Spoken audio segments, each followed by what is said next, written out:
Welcome to Wellness Rebranded. We know there is so much conflicting health and fitness advice out there.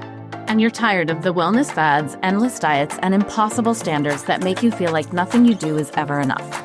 You're ready to tune into your mind and body and feel empowered around health.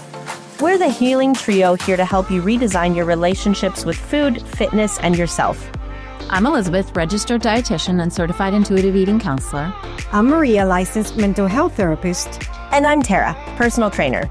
Together, we're changing the narrative on health away from diet culture, hustle culture, and toxic positivity and towards healthful self-care. So grab your water bottle, get ready to laugh, learn, and grow, and let's start rebranding your wellness journey. Who here has ever said yes when they really wanted to say no? Or maybe not say what you were thinking of, or you changed your behavior so you could keep the peace and be safe? Yes. Right? Or just felt completely depleted and burned out, and yet you find yourself having a hard time saying no to something or carving out time for yourself that you really need. Mm-hmm. Also, yes. Mm-hmm. This is an important conversation, and I think the way we're gonna talk about it today is coming from awareness, but also compassion and action. Yeah, I think if I could go back to a second, though, to me, it's like constantly feeling either pressure or guilt. Yeah. This phenomenon that we're describing.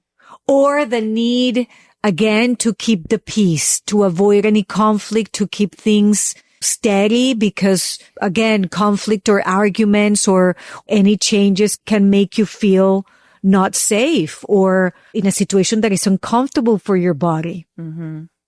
And this is the famous, we call it people-pleasing, that is so important to talk about.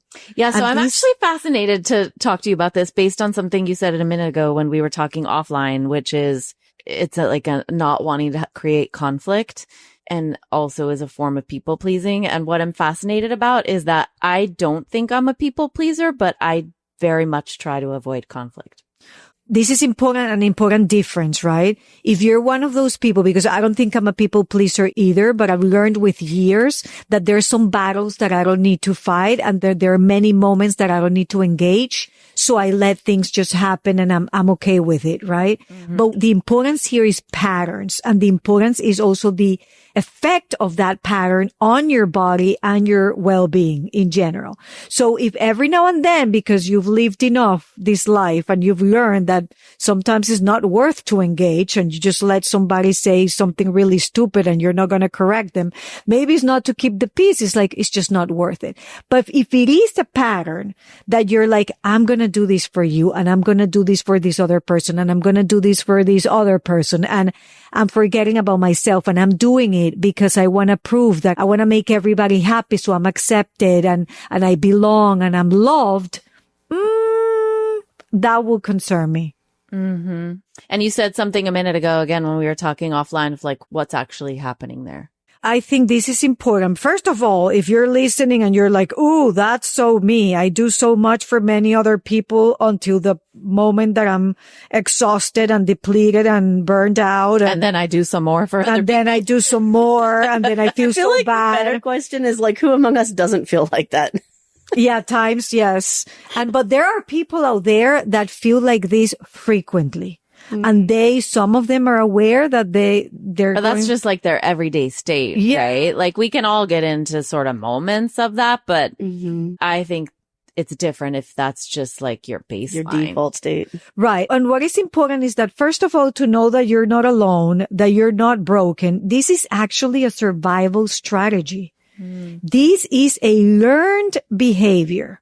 At some point in your life, and that's what I would be curious if I were you, and if you're meeting with a therapist, this is something that I would bring up, is to understand why this happens, because people pleasing is not a flaw. Again, it's a learned pattern, and maybe a strategy that your mind and your body developed soon in life to keep you safe of something or to stay connected or to avoid conflict. So that's the beauty of this. Where does this come from?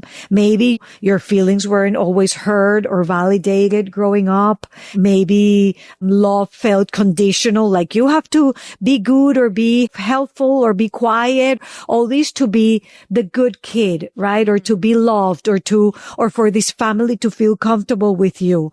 Maybe conflict felt unsafe growing up, or maybe you grew up with a parent whose emotions were unpredictable, and then you had to keep the peace because you knew anything you would do, it would blow up, right? With this parent. There's so many different situations that it's important to know where is this coming from, because we know it's not probably serving you. If you're listening to this episode, you think you're a people pleaser and it makes you the happiest person on earth.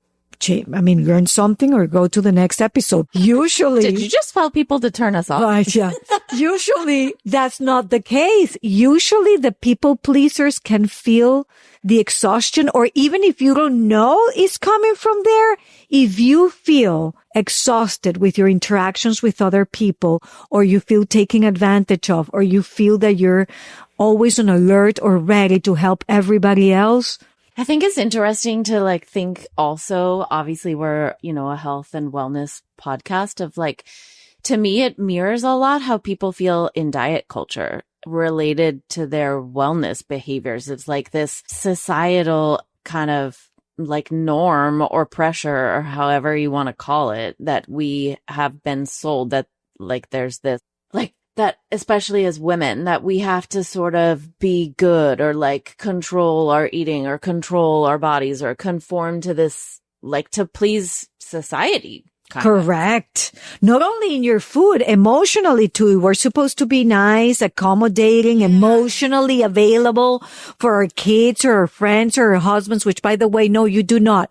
You do not have to be emotionally available all the time for everyone. And this is a therapist telling you, I'm not even emotionally available all the time for my kids. FYI. Okay. Next. So punished.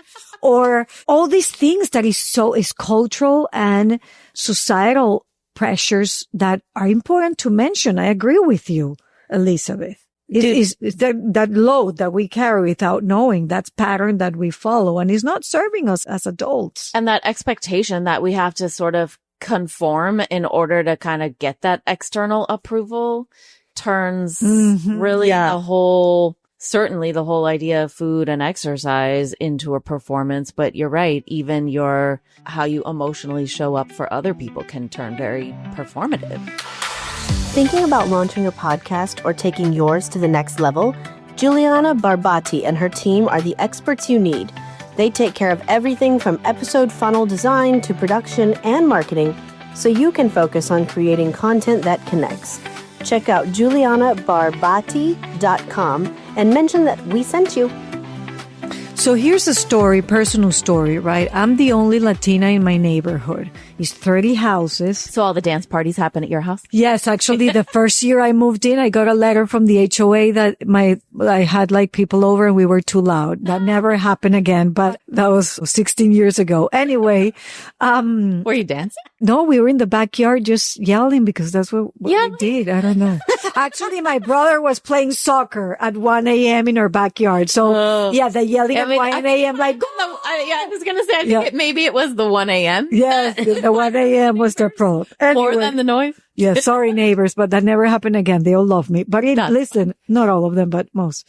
So what happened is I moved in, right? Here I am as an immigrant in a new neighborhood with very nice people. They all looked kind of the same, well dressed, nicely, very friendly with each other. I don't know. And the neighborhood had this group of women. It was 6 of them that would get together and invite each other to their houses. And I thought at that time that the best thing I could do into this new neighborhood was to belong to that group of women, right? They had their own thing going on.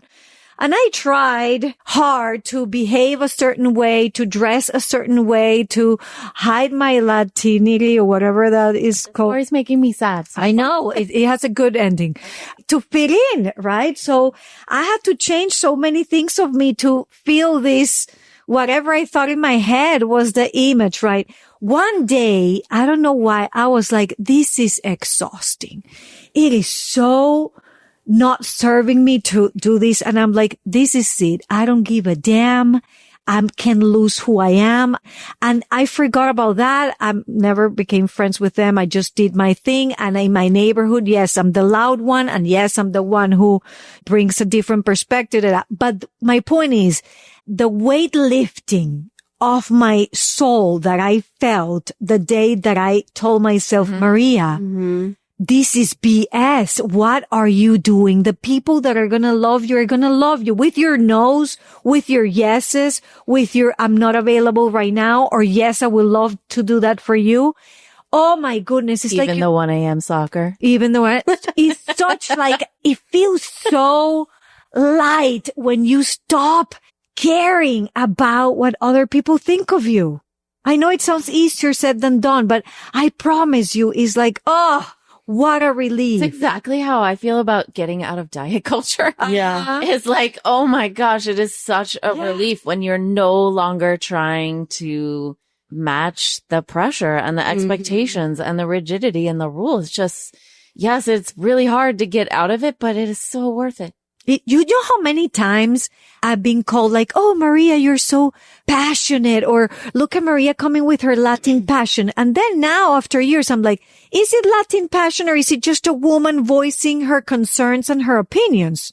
Is it really? And why, if it was a Latin guy or a man, period, voicing, you know, with passion, their thoughts, nobody would refer to their culture or their gender because of their thoughts. Nobody would say like, oh, what a passionate man, because in the middle of the meeting, he verbalized his opinions about something. But we as women, yes, we do. Am I going too deep here? I'm sorry. I feel like I just ranted, but it's true. Why? I'm sorry, but it's true. What a passionate woman. Yes. That's what I was thinking. Passionate Latin woman over there. The temptation to say anything about that. But going back to the pressure, that's what I'm saying. I think as women, we have an extra layer for this people pleasing because we have this pressure. Yeah. Agreed. Okay. Thank you. Also, in your fit of passion, you drew on your lips and they're now blue. How did I draw on my lips? I don't know, but Let me you see did. myself. Hold on. Let me open my phone and see myself. I love it. Wait. Maria has a very tiny mustache. What? How did I do this? I was like, do I tell her? Do I not tell her? I didn't notice until you said that, and then I immediately was like, what is... We're taking a picture. We're going to post it on Instagram. So when you listen to this episode, go back to the picture. Wait. Oh, you're even doing like the teenage duck lips. The duck lips. How did I do that? I don't know, because your pen is closed. So it was a feat. Gosh. Okay. She's amazing. All right. Okay, we digressed, and I believe Tara has something she's been trying. Over my hands too. Oh, it is. Lovely. I'm going to go wash my hands. You two keep talking. You can go in the middle of the episode. Yes, I can. Watch me. Hi, listeners. I'm going to go wash my hands. I'll be right back. What in the world? And my lips. Okay, you look like you've been trying to say something. Who needs her? We do. Need a cleaner home without the stress? Our partner Clean is a trusted cleaning service based in Anne Arundel County, serving homes and businesses across the DMV area. They do it all, from routine tidying to deep cleanings, move-in, move-out jobs, Airbnb turnovers, and janitorial services. Their team is experienced, reliable, and focused on giving you back time and peace in your space. And here's the best part. Mention Wellness Rebranded and you'll get $100 off your first cleaning. Visit chrisclean.com, that's KRISSKLEAN.com. Call 410-858-5620 and check the show notes for all the details. No, I was just like listening to that conversation and I was thinking about how people pleasing shows up in fitness so often. And I think it often manifests as rigidity, where we feel like we have to go to this class, even though we hate it. We know it's good for us, so we have to do the thing, or we don't want to disappoint our coach, or we don't want to be perceived as lazy. And so we like kind of force ourselves to do things that maybe are not serving us in the way that a different type of exercise or a different way of doing things would. Right. I think there's this cultural narrative that good girls control themselves, Yes. right? Or good girls don't need much, or they don't even want too much. Yeah. It's like basically all about shrinking. Yeah. Exactly. Right? How do I Yes. look now? Better? Beautiful. Thank you. Yes. like- shrink. Yes. Yes. I don't want to shrink anymore. I do not. I don't. Me neither. I mean, I don't want to be a mess either, but I don't want to shrink. She doesn't want to be blue either, but Oh, what else? What else? Blue lips are too much she for also Maria. does not want to be a Smurf. But I agree. And that's so sad. And people pleasing, I mean, really that is all about shrinking, Yeah. right? Whether it's in life, in food, Yeah. in exercise, it's like shrinking yourself to, or like I picture what's that green guy who like twists in a bunch of different ways, like Gumby. Gumby. Yes. I was like Gumba. That's a blast from the past. Okay. Did I just show my I'm not age? that old, so I don't know what you guys Yeah. are Maria's talking looking about. at me like I have 7 I'm heads. younger than you and I know what it is. Yeah, but she didn't grow up in the U.S., so Exactly. maybe. I literally described an athlete last night as Gumby. Really? And they also looked at me like, who the heck is that? Oh, that's so weird. Anyway, yeah, it's about shrinking But here's something and important. bending and molding. And Yes. And please, let's be clear for everyone out there that this is not a weakness. When we do all these things, it's not because we're weak. It's because we are surviving. We had to develop a strategy to survive all this. You see? So it's not that there's something wrong with you. It's not that it's a flaw or a weakness. We've had to develop something to survive in this world that we think we live in. But the message today is that you don't have to. Yeah. So, I think the message is it's a permission slip to opt out and to Yeah. stop trying to conform to the rules and the expectations and stop trying to, what if instead of trying to be the good girl, we tried to be the satisfied human. Well, and here's the thing. When- self-respect. Yes. To be like Yes. elevated self-respect. Okay, because here's the thing. When we shrink ourselves and we want to be the good girl or we want to people please, that is not kindness. It's usually fear disguised as kindness. Fear that if you don't do what you think you need to do, people are not going to love you. People are not going to want you. People are not going to call you back. So in a way, we are abandoning ourselves, right? When we say, yes, yes, yes, I'm there, or I'm not going to open my mouth, or I'm going to keep the peace, how much you are abandoning yourself. So again, it is a survival pattern that we can unlearn. It reminds me, like, I'm even thinking of course, my mind goes to food, but I'm thinking of like performative eating where, you know, maybe often women will feel like they have to order the thing to be good, right? The salad to be good instead of the thing that they really want, or eating less because I'm in public and I'm like actually leaving the situation hungry, or to appear disciplined. About self-abandonment, maybe, or is not kindness, it's come from fear. Yes. And then it was reminding me that a question, thank you, that I ask everyone when I meet with them for the first time is like, what does it look like to you when you're treating yourself and your body with kindness?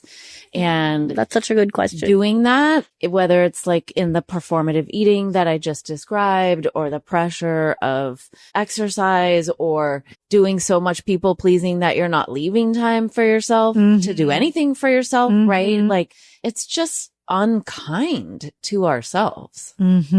It is. And that's the famous thing, like, yes, everybody else's needs are important, but so are yours. And what is the saying? Like, don't light yourself on fire just to keep other people warm or whatever. Yes. Yeah. Great so- the image. Man, I first heard that saying from Alison me Loftus, too. who we interviewed Yes. a couple. If you haven't of heard that episodes, episode, please go back to listen to the episode with Alison talk a lot Loftus. about It's- self-worth. it's- and- yes. Yeah, it's amazing. And all that and the good girl So thing good. and oh yeah. And here's the thing. People would say, okay, ladies, but if I realize that I am being this good girl or pleasing other people to prevent a bunch of stuff, what can we do? Right? Like what Well, are the some first thing that actions? I would suggest, really, you're the one that tips, but like notice where it comes up in your life, right? Like, is it just Yeah. a pervasive theme? Yeah. Does it come up in food? Does it come up in fitness? Does it come up in your emotional bandwidth or your to-do list? Or maybe with specific people. Yeah. Maybe it only comes with specific people. Mhm. Yeah, in relationships, like notice where, again, I think in another episode you were talking about patterns, but notice like your patterns. Where is it most predominant? Mhm. Because it may be pervasive or it may be like in a specific realm that is more of a tendency. And I think once you notice the patterns and you know that this might be a habit, you know, you saying yes to everything, maybe start practicing pausing before you respond, right? So instead of saying yes immediately, try something like, oh, let me think about it, or I'll get back to you, because that interrupts that automatic people pleasing and it gives you time to at least start practicing, maybe not to say no right away because maybe you don't even know if it's a no, but creating that pause of let me think about it and then give yourself the chance to maybe notice later what or am I actually doing something? If you feel the guilt, because that's usually the guilt or the fear is usually what drives most of these good girl people pleasing, right? Yeah. And I would say the invitation to like notice where's it showing up in your body, right? Like if you drop back into your body, how does it feel? Well, and here's the thing though, Elizabeth, it's going to feel uncomfortable. Guilt feels uncomfortable. Bringing change sometimes feels uncomfortable. However, hold on. However, does that mean you're doing something wrong? 100% agreed. And But I meant like if you're not even sure, is this people pleasing? Like, am I people pleasing here? Or like, am I trying to fit this good girl mold or not? Drop into your body. Like, is it, you're probably going to know, like if you've got that pit in your stomach or the tightening in your chest or the, you know, something else, your bodies can help you identify like, oh yeah, maybe I am falling into that pattern before you even get to the like, now what am I going to do about it is more what I meant. right. What I'm saying is that for somebody who pleases people, just the fact of thinking I need to change or I'm going to say no is going to feel very uncomfortable. Yes. I'm saying if you're not, maybe you're not even sure if you fall into people pleasing patterns. Okay. So before that. Yeah. Well, the way you're going to know is overall how you feel. That's exactly what I meant. Like drop into your body. After the fact, usually. So yes, how do you anticipate you're going to feel with your response after the fact? Is that feeling of depletion, tired, exhausted? Or not even after. Like, how do you just feel at the mere idea of it, right? Like this is crossing your path. How's it? It's like, I don't want to do it, but I'm about to say yes again. Got you. Okay. Yes. True. Cause I go back. I mean, I have a video of this on my Instagram. It's about how sometimes feeling guilt make us feel so uncomfortable, but that doesn't mean we're doing something wrong. It means that we're actually doing something new. It's like a mic drop moment. That is a Thank you. Here's a mic drop. If only you still had that blue on your face. That would have been To nice. really a mic drop with accentuate the mic drop moment. And I think going back to what you were saying, Elizabeth, naming your needs, I think that's a good one, which by the way, in our last episode, we did talk about naming what we feel and what our needs are. So if you haven't tuned into our last episode, go do that, because naming your needs, even if you don't act yet, is knowing when you need rest or when you need time or when you want to be heard. And that doesn't have to come from doing stuff for other people. I mean, ultimately what we're really talking about is connecting with yourself, right? Like shedding the external expectation mold we're trying to fit, whatever it is, and reconnecting with your own self, your own needs, your own sense of self-trust and your evaluation of yourself. Again, you were born into this world with the premise that you are an amazing human and people should love spending time with you and being around you, whether you help them or not, and whether you're available all the time or not. We're not saying that you just say no all the time, obviously, because some people get confused with that too, but it's just being available to how much you can be available. When you overstretch yourself just to please others, then you're not benefiting from it. Like you're forgetting about yourself, and we don't want what's left of you in a relationship. We want the best of you. Right. And we don't want you shrinking. We want you showing up. No, show up that light. Yes. Whole and proud and full of light. Because that's probably what bring people to you in the first place, is because of your light. Yeah. It's because of the brightness of that light that is only yours. So shrinking it is also a disservice for those of us around you who love you. True. There's a mic drop. That's because I ate some ink, I think. Because our hands are so clean. Anything else you want to add, ladies? Yes, I just want to say, if you liked this episode, we did an episode about a year ago with Juthy, who's the founder of I love that episode. Happy, and we talked about the good girl trap on that episode. So if you enjoyed this conversation, I would definitely she has a powerful story. She really does. I would hop over there and check it out, because you won't be disappointed with that one. Mm-hmm. Mm-hmm. Yes. And we here at Wellness Rebranded are so grateful that you are listening with us as always. If you want to bring us in together to your organization, or you need us individually in your life, we are all available in different ways. So check out the show notes. And if you're local, don't forget you can always come to the Emotional Fitness Studio. I actually do have a workshop on people-pleasing coming up. So you can check all the schedule for all the free events throughout the year at thecoachingtherapist.com/events. Thank you for listening. If you want to connect with me outside of this podcast, you can find me on Instagram at coaching_therapist. I'm Elizabeth. You can find me at Elizabeth Harris Nutrition, or in my Facebook group, Health and Healing with Intuitive Eating. And I'm on Instagram and Facebook at Tara DeLeon Fitness. Guys, if you loved this episode or any of our other episodes, we would love it if you would leave us a review on Apple Podcast. It really, really helps us get the non-diet word out to the rest of the world. So please leave us a review. Yes, thank you.